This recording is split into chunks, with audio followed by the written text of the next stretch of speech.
The Franklin, Kansas Miners Hall Museum is proud to help showcase the history of Southeast Kansas, but they want to make sure they are preserving it too. KOAM Samantha Walker has more on how the museum staff hopes a federal program will help them protect the past. My grandparents were miners. My father worked on Big Brutus, so I grew up on a coal camp, Daisy Hill. Southeast Kansas mining history, as well as early families, is showcased all throughout the Miners Hall Museum, drawing thousands of visitors a year, such as this group from Italy.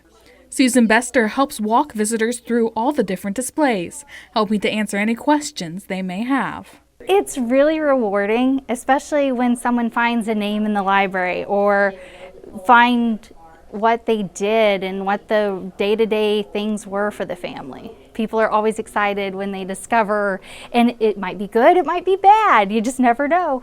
But the Miners Hall Museum wants to do more than just showcase history. They hope to preserve it.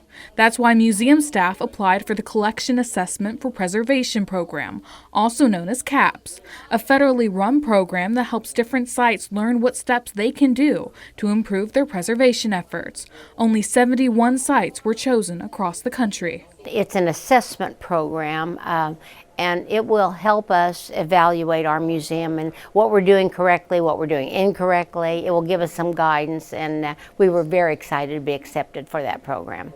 The museum was one of only 14 in the nation to receive data loggers that will be used to measure the temperature and humidity of certain exhibits.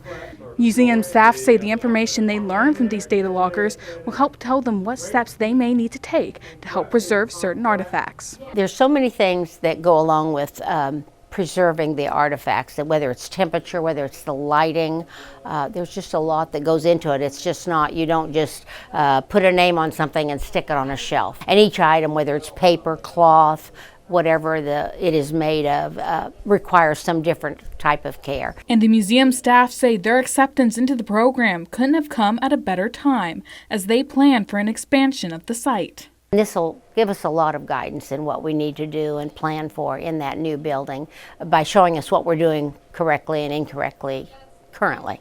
And for Susan, who loves showcasing the area's history, she's excited that the artifacts that matter to visitors will be able to exist for years to come. It's amazing that we had so many people who had the foresight to save these artifacts. Reporting in Franklin, Samantha Walker, KOAM News.